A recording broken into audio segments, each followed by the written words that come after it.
kasih Mas Haji. Langsung saja pertanyaan saya tadi, apakah kemudian ini ada irisan juga begitu dengan isu-isu Pilpres 2024? Ya jelas ya, kalau dalam teori kita sebut sebagai confirmation bias ya.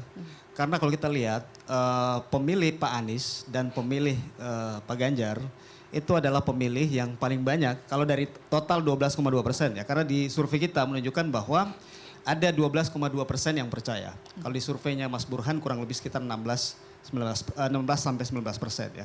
Tapi dari sisi breakdown data kita lihat ada kesamaan ya, bahwa memang ada confirmation bias ya. Jadi mereka cenderung mencari atau meyakini informasi yang sesuai dengan pandangan politik mereka sebelumnya. Jadi memang sebetulnya pemilih yang percaya terhadap isu ijazah palsu Pak Jokowi adalah pemilih yang memang sudah lama itu mengkritik atau tidak setuju dengan pertama mungkin rekam jejak Pak Jokowi sendiri, ataupun pemilih yang memang sudah lama mengkritisi kebijakan Pak Jokowi. Jadi ada resonansi di pemilih di sini. Jadi kalau kita lihat dari data 74,6% pemilih yang tidak percaya, ini menunjukkan bahwa pemilih cenderung melihat isu ijazah palsu Pak Jokowi ini sebagai isu yang spekulatif ya, tidak didasari pada bukti yang kuat ya, tapi bertahan karena ada polarisasi politik. Ya, jadi memang ada sisi sentimen politik yang bermain sehingga isu ini punya resonansi.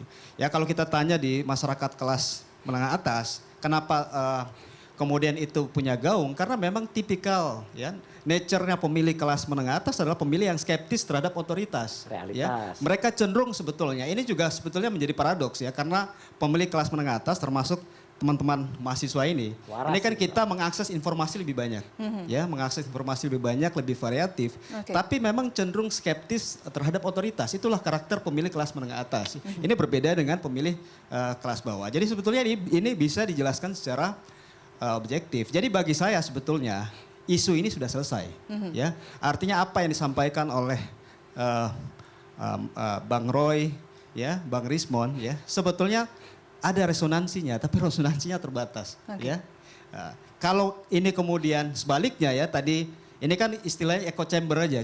Karena kita berada di kelompok kelas menengah atas, kita merasa bahwa isu ini kuat, tapi ternyata tidak. Ya, isu ini di bawah, di level bawah, ini bukan isu yang menjadi perhatian, ya. Dan kalau kemudian kita membayangkan sebaliknya bahwa ternyata mayoritas pemilih kita percaya dengan isu ijazah palsu, maka ini bukan hanya persoalan trust terhadap Pak Jokowi, ini juga adalah persoalan trust terhadap negara kita.